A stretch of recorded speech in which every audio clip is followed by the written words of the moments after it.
Okay, this is the part 3. Papakita ko yung banda dito sa side ng Casa Aya. Yung mga additional rooms na hindi nyo pa nakikita. Ito yung toilet na may maraming toilet dito. 1, 2, 3. Tapos shower, 3 din na shower. Yan, 3 shower.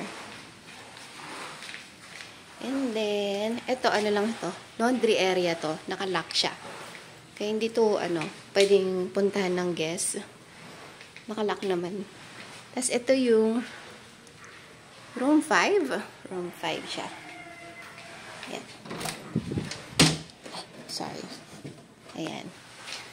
Hindi mabuksan masyado yung door kasi nakastock na siya.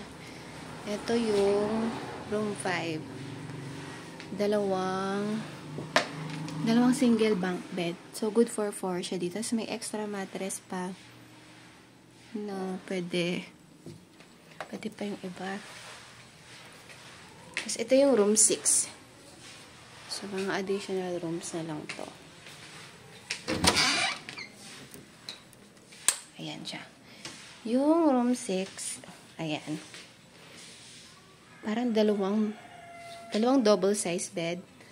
Tapos dalawang extra mattress na nandun.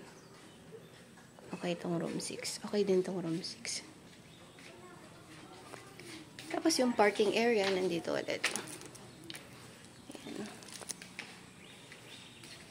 Siya. So, ayun.